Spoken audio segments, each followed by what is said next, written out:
नमस्कार, स्वागत है आपका कमोडिटी न्यूज चैनल में। कृषि तथा सरकारी योजनाएं और दैनिक भाव जानने के लिए हमारे चैनल को सब्सक्राइब करें और वीडियो को लाइक करें। तो आइए देखते हैं अपनी यह स्पेशल रिपोर्ट। जाति पर जो संकट आया उस पर हमारी बातचीत कुछ ज्यादा ही रही, लेकिन इन दिनों मैं देख रहा हूँ लगातार लोगों में एक विषय पर चर्चा हो रही है कि आखिर ये साल कब बीतेगा। कोई किसी को फोन भी कर रहा है तो बातचीत इसी विषय से शुरू हो रही है, ये साल जल्दी क्यों नहीं बीत रहा।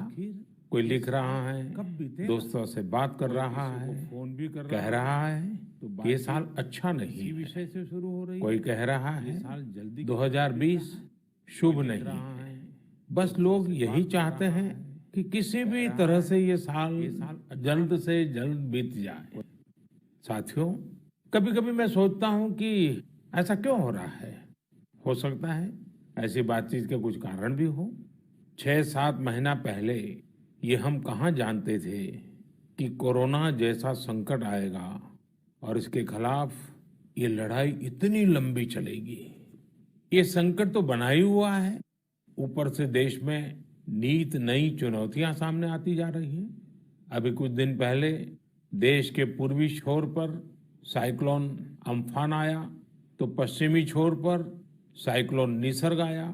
कितने ही राज्यों में हमारे किसान भाई बहन टिड्डी दल के हमले से परेशान है, और कुछ नहीं तो देश के कई हिस्सों में छोटे छोटे भूकंप रुकने का ही नाम नहीं ले रहे हैं।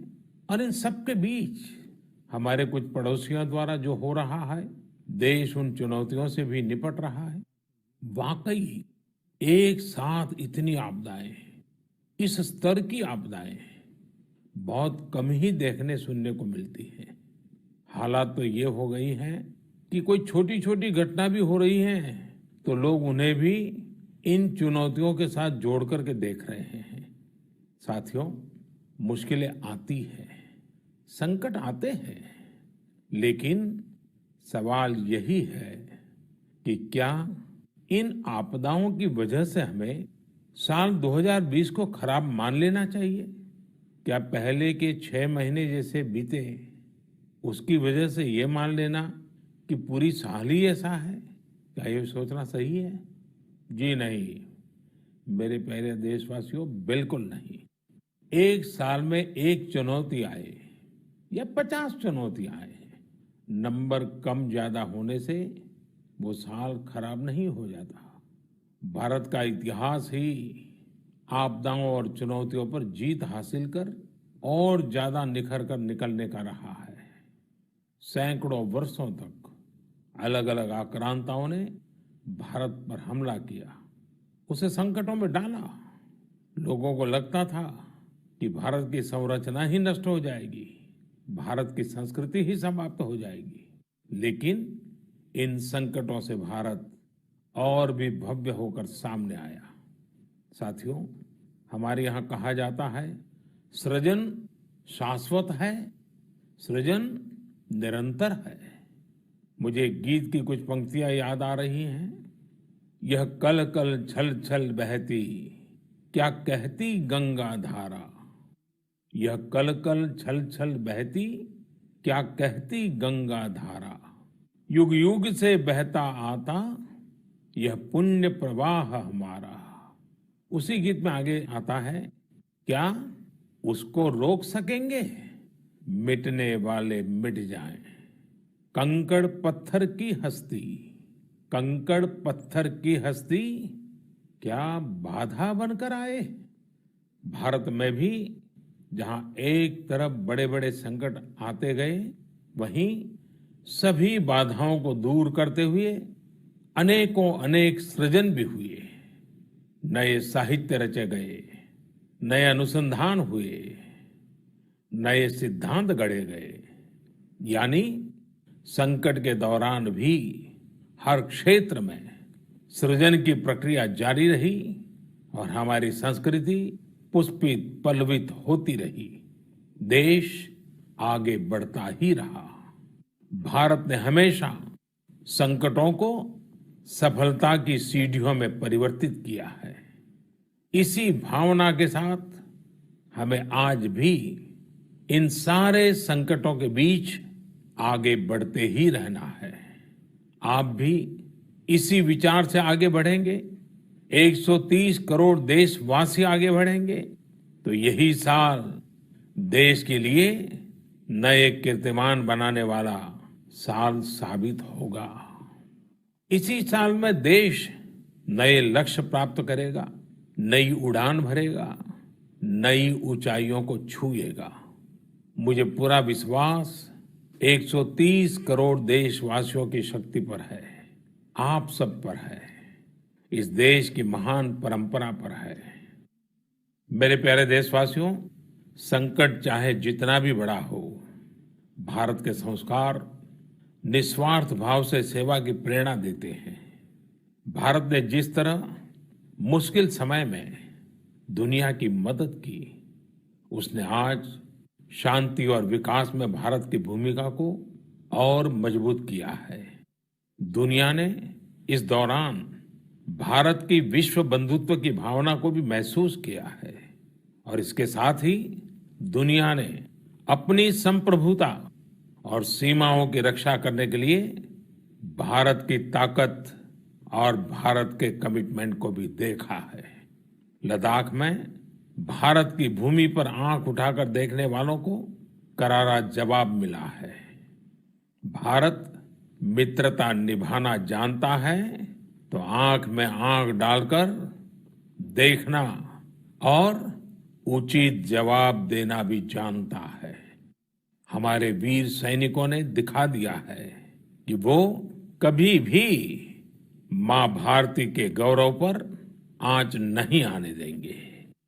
साथियों, लद्दाख में हमारे जो वीर जवान शहीद हुए हैं, उनके शौर्य को पूरा देश नमन कर रहा है, श्रद्धांजलि दे रहा है।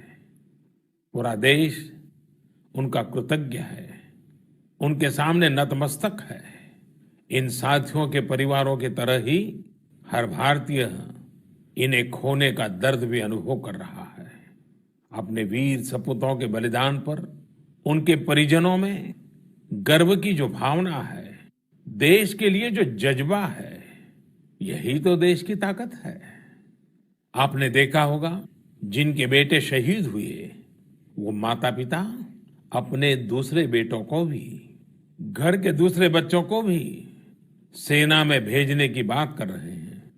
बिहार के रहने वाले शहीद कुंदर कुमार के पिताजी के शब्द तो कानों में गूंज रहे हैं।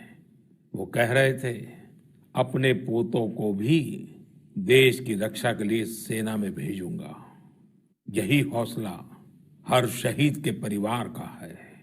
वास्तव में इन परिजनों का त्याग पूजनीय है। भारत माता की रक्षा के जिस संकल्प से हमारे जवानों ने बलिदान दिया है, उसी संकल्प को हमें भी जीवन का ध्येय बनाना है, हर देशवासी को बनाना है। हमारा हर प्रयास इसी दिशा में होना चाहिए, जिससे सीमाओं की रक्षा के लिए देश की ताकत बढ़े, देश और अधिक सक्षम बने, देश आत्मनिर्भर बने। यही हमारे शहीदों को सच्ची श्रद्धांजलि भी होगी। मुझे असम से रजनी जी ने लिखा है कि उन्होंने पूर्वी लद्दाख में जो कुछ हुआ, वो देखने के बाद एक प्रण लिया है।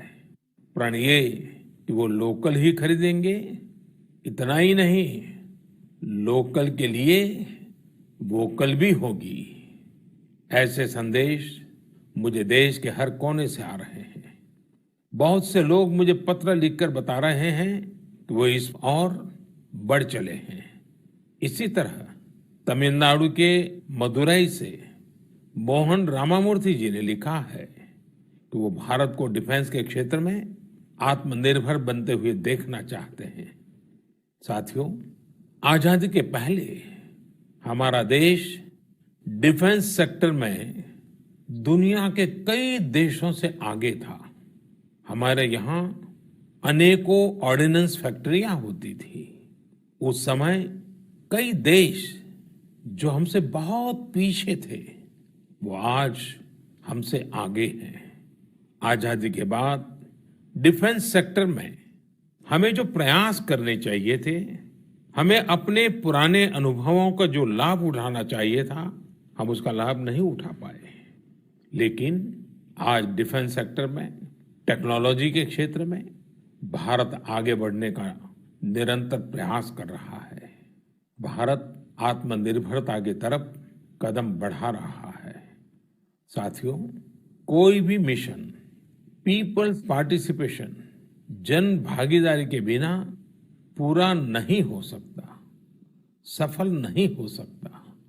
इसलिए आत्मनिर्भर भारत की दिशा में एक नागरिक के तौर पर हम सबका संकल्प, समर्पण और सहयोग बहुत जरूरी है, अनिवार्य है। आप लोकल खरीदेंगे, लोकल के लिए वोकल होंगे, तो समझिए आप देश को मजबूत करने में अपनी भूमिका निभा रहे हैं। ये भी एक तरह से देश की सेवा ही है। आप किसी भी प्रोफेशन में हो, हर एक जगह देश सेवा का बहुत स्कोप होता ही है। देश की आवश्यकता को समझते हुए जो भी कार्य करते हैं, वो देश की सेवा ही होती है। आपकी यही सेवा देश को कहीं न कहीं मजबूत भी करती है। और हमें ये भी याद रखना है, हमारा देश जितना मजबूत होगा, दुनिया में शांति की संभावनाएं भी उतनी ही मजबूत होगी। हमारे यहाँ कहा जाता है, विद्या विवादाय धनम मदाय, विद्या विवादाय धनम मदाय, शक्ति ही परेशान परिपीडनाय, खलस्य साधो विपरीतम एतत्, ज्ञानाय दानाय च रक्षणाय। अर्थात अगर स्वभाव से दुष्ट है तो विद्या का प्रयोग व्यक्ति विवाद में, धन का प्रयोग घमंड में और ताकत का प्रयोग दूसरों को तकलीफ देने में करता है। लेकिन सज्जन की विद्या ज्ञान के लिए, धन मदद के लिए और ताकत रक्षा करने के लिए इस्तेमाल होती है। भारत ने अपनी ताकत हमेशा इसी भावना के साथ इस्तेमाल की है। भारत का संकल्प है भारत के स्वाभिमान और संप्रभुता की रक्षा। भारत का लक्ष्य है आत्मनिर्भर भारत। भारत की परंपरा है भरोसा, मित्रता। भारत का भाव है बंधुता। हम इन्हीं आदर्शों के साथ आगे बढ़ते रहेंगे। मेरे प्यारे देशवासियों, कोरोना के संकट काल में देश लॉकडाउन से बाहर निकल आया है। अब हम अनलॉक के दौर में हैं।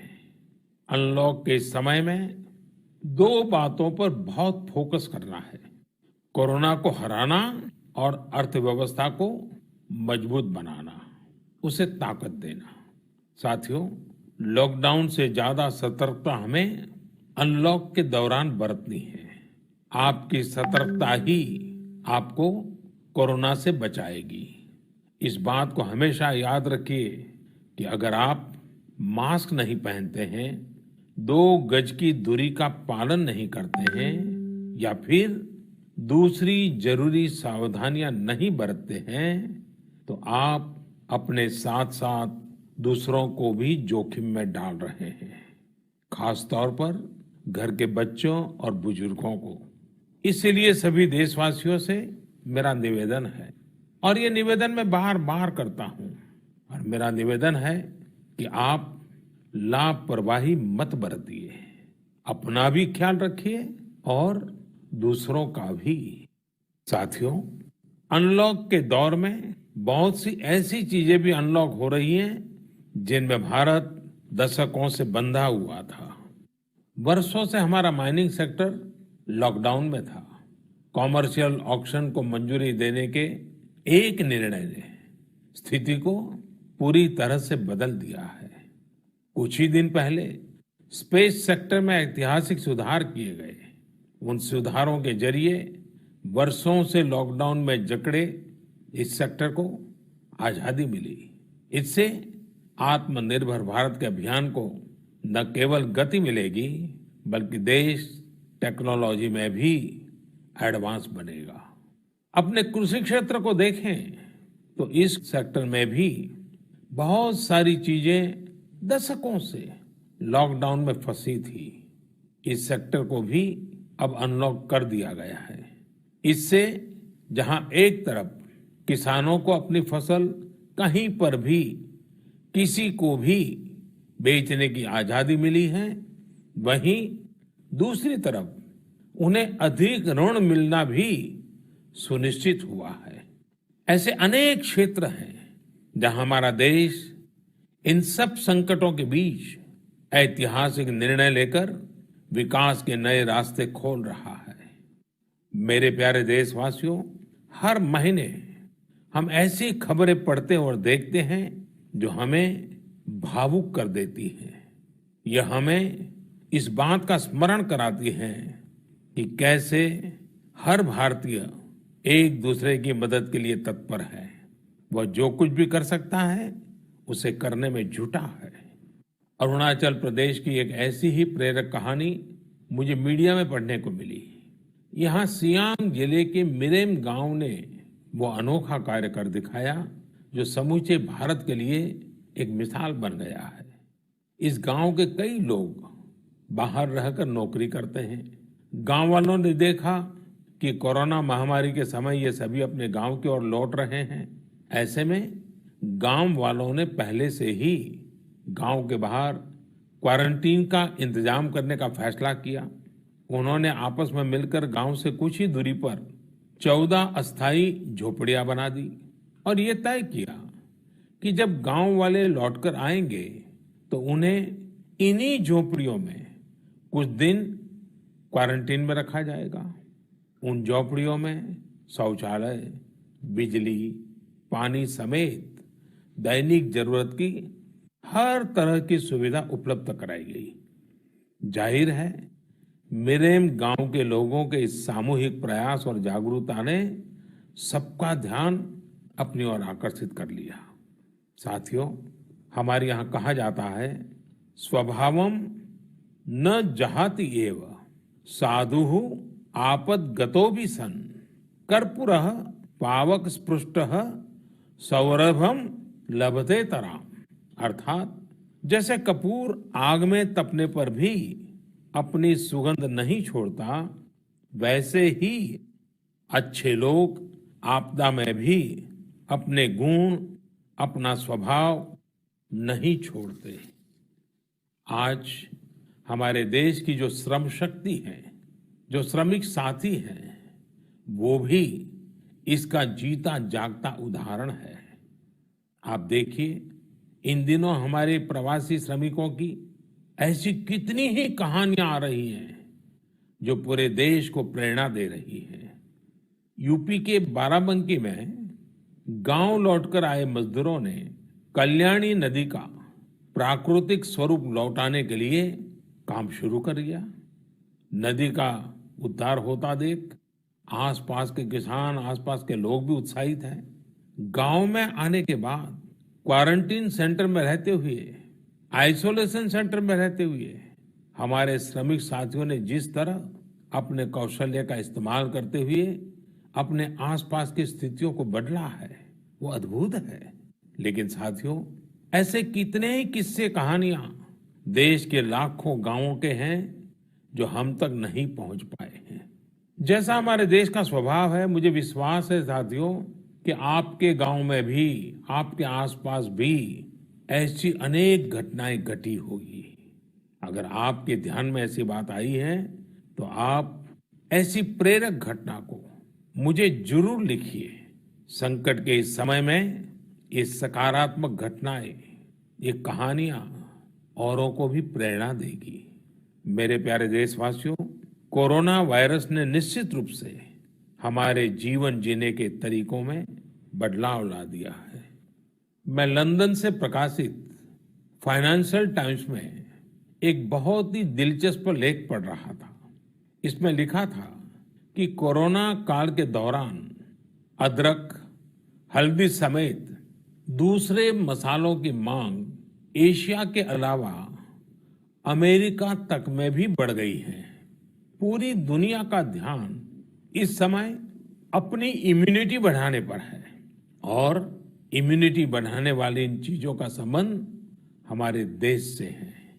हमें इनकी खासियत विश्व के लोगों को ऐसी सहज और सरल भाषा में बतानी चाहिए जिससे वे आसानी से समझ सकें और हम एक हेल्थियर प्लेनेट बनाने में अपना योगदान दे सकें। मेरे प्यारे देशवासियों, कोरोना जैसा संकट नहीं आया होता तो शायद जीवन क्या है, जीवन क्यों है, जीवन कैसा है, हमें शायद ये याद ही नहीं आता। कई लोग इसी वजह से मानसिक तनाव में जीते रहे हैं। तो दूसरी ओर लोगों ने मुझे ये भी शेयर किया है कि कैसे लॉकडाउन के दौरान खुशियों के छोटे छोटे पहलू भी उन्होंने जीवन में रीडिस्कवर किए हैं। कई लोगों ने मुझे पारंपरिक इंडोर गेम्स खेलने और पूरे परिवार के साथ उसका आनंद लेने के अनुभव भेजे हैं। साथियों, हमारे देश में पारंपरिक खेलों की बहुत समृद्ध विरासत रही है। जैसे आपने एक खेल का नाम सुना होगा, पचीसी। यह खेल तमिलनाडु में पल्लानुंगली, कर्नाटक में अली गुली मणे और आंध्र प्रदेश में वामन गुंटलू के नाम से खेला जाता है। ये एक प्रकार का स्ट्रेटेजी गेम है जिसमें एक बोर्ड का उपयोग किया जाता है। इसमें कई खांचे होते हैं जिनमें मौजूद गोली या बीज को खिलाड़ियों को पकड़ना होता है। कहा जाता है कि यह गेम दक्षिण भारत से दक्षिण पूर्व एशिया और फिर दुनिया में फैला है। साथियों, आज हर बच्चा सांप सीढ़ी के खेल के बारे में जानता है, लेकिन क्या आपको पता है कि यह भी एक भारतीय पारंपरिक गेम का ही रूप है जिसे मोक्ष पाटम या परम पदम कहा जाता है। हमारे यहाँ का एक और पारंपरिक गेम रहा है गुट्टा। बड़े भी गुट्टे खेलते हैं और बच्चे भी। बस एक ही साइज के 5 छोटे पत्थर उठाएं और आप गुट्टे खेलने के लिए तैयार। एक पत्थर हवा में उछालिए और जब तक वो पत्थर हवा में हो आपको जमीन पर रखे बाकी पत्थर उठाने होते हैं। आमतौर पर हमारे यहाँ इंडोर खेलों में कोई बड़े साधनों की जरूरत नहीं होती है। कोई एक चौक या पत्थर ले आता है, उसे जमीन पर ही कुछ लकीरें खींच देता है और फिर खेल शुरू हो जाता है। जिन खेलों में डाइस की जरूरत पड़ती है, कोड़ियों से या इमली के बीज से भी काम चल जाता है। साथियों, मुझे मालूम है आज जब मैं ये बात कर रहा हूं, कितने ही लोग अपने बचपन में लौट गए होंगे। कितनों को ही अपने बचपन के दिन याद आ गए होंगे। मैं यही कहूंगा कि उन दिनों को आप भूले क्यों है, उन खेलों को आप भूले क्यों है। मेरा घर के नाना नानी, दादा दादी, घर के बुजुर्गों से आग्रह है कि नई पीढ़ी में ये खेल आप अगर ट्रांसफर नहीं करेंगे तो कौन करेगा। जब ऑनलाइन पढ़ाई की बात आ रही है तो बैलेंस बनाने के लिए, ऑनलाइन खेल से मुक्ति पाने के लिए भी हमें ऐसे करना ही होगा। हमारी युवा पीढ़ी के लिए भी, हमारे स्टार्टअप्स के लिए भी यहाँ एक नया अवसर है और मजबूत अवसर है। हम भारत के पारंपरिक इंडोर गेम्स को नए और आकर्षक रूप में प्रस्तुत करें। उनसे जुड़ी चीजों को जुटाने वाले, सप्लाई करने वाले स्टार्टअप्स बहुत पॉपुलर हो जाएंगे। और हमें ये भी याद रखना है, हमारे भारतीय खेल भी तो लोकल है और हम लोकल के लिए वोकल होने का प्रण पहले ही ले चुके हैं। और मेरे बाल सखा मित्रों, हर घर के बच्चों से, मेरे नन्हे साथियों से भी आज मैं एक विशेष आग्रह करता हूं। बच्चे, आप मेरा आग्रह मानेंगे ना? देखिए, मेरा आग्रह है कि मैं जो कहता हूं आप जरूर करिए। एक काम करिए, जब थोड़ा समय मिले तो माता पिता से पूछकर मोबाइल उठाइए और अपने दादा दादी, नाना नानी या घर में जो भी बुजुर्ग हैं उनका इंटरव्यू रिकॉर्ड कीजिए। अपने मोबाइल फोन में रिकॉर्ड करिए। जैसे आपने टीवी पर देखा होगा ना, कैसे पत्रकार इंटरव्यू करते हैं, बस वैसा ही इंटरव्यू आप कीजिए और आप उनसे सवाल क्या करेंगे, मैं आपको सुझाव देता हूं। आप उनसे जरूर पूछिए कि वो बचपन में उनका रहन सहन कैसा था, वो कौन से खेल खेलते थे, कभी नाटक देखने जाते थे, सिनेमा देखने जाते थे, कभी छुट्टियों में मामा के घर जाते थे, कभी खेत खलिहान में जाते थे, त्योहार कैसे मनाते थे। बहुत सी बातें आप उनको पूछ सकते हैं। उनको भी 40-50 साल 60 साल पुरानी अपनी जिंदगी में जाना बहुत आनंद देगा। और आपके लिए 40-50 साल पहले का हिंदुस्तान कैसा था, आप जहां रहते हैं वो इलाका कैसा था, वहां परिसर कैसा था, लोगों के तौर तरीके क्या थे, सब चीजें बहुत आसानी से आपको सीखने को मिलेगी, जानने को मिलेगी। और आप देखिए आपको बहुत मजा आएगा। और परिवार के लिए एक बहुत ही अमूल्य खजाना, एक अच्छा वीडियो एल्बम भी बन जाएगा। साथियों, ये सत्य है कि आत्मकथा या जीवनी, ऑटोबायोग्राफी या बायोग्राफी, इतिहास की सच्चाई के निकट जाने के लिए बहुत ही उपयोगी माध्यम होती है। आप भी अपने बड़े बुजुर्गों से बातें करेंगे तो उनके समय की बातों को, उनके बचपन, उनके युवा काल की बातों को और आसानी से समझ पाएंगे। ये बेहतरीन मौका है कि बुजुर्ग भी अपने बचपन के बारे में, उस दौर के बारे में अपने घर के बच्चों को बताएं। साथियों, देश के एक बड़े हिस्से में अब मॉनसून पहुंच चुका है। इस बार बारिश को लेकर मौसम विज्ञानी भी बहुत उत्साहित हैं, बहुत उम्मीद जता रहा है। बारिश अच्छी होगी तो हमारे किसानों की फसलें अच्छी होगी, वातावरण भी हरा भरा होगा। बारिश के मौसम में प्रकृति भी जैसे खुद को रिजुवेनेट कर लेती है। मानव प्राकृतिक संसाधनों का जितना दोहन करता है, प्रकृति एक तरह से बारिश के समय उनकी भरपाई करती है, रिफिलिंग करती है। लेकिन ये रिफिलिंग तभी हो सकती है जब हम भी इसमें अपनी धरती माँ का साथ दें, अपना दायित्व निभाएं।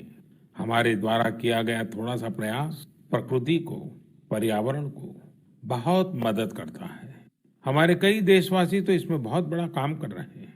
कर्नाटक के मंडावली में एक 80-85 साल के बुजुर्ग हैं कामेगौड़ा जी। कामेगौड़ा जी एक साधारण किसान है, लेकिन उनका व्यक्तित्व बहुत असाधारण है। उन्होंने एक ऐसा काम किया है कि कोई भी आश्चर्य में पड़ जाएगा।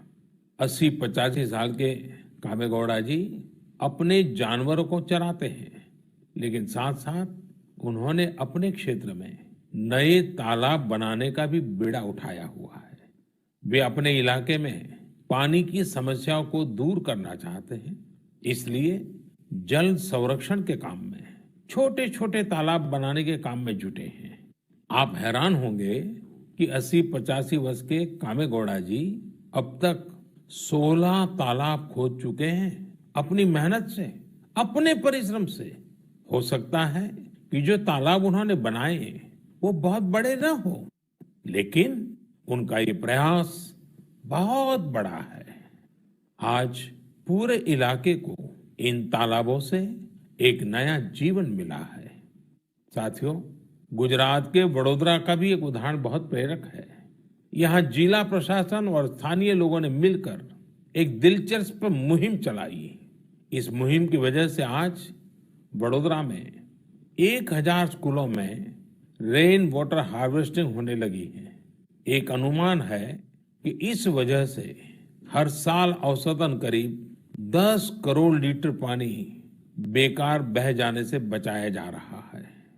साथियों, इस बरसात में प्रकृति की रक्षा के लिए, पर्यावरण की रक्षा के लिए हमें भी कुछ इसी तरह सोचने की, कुछ करने की पहल करनी चाहिए।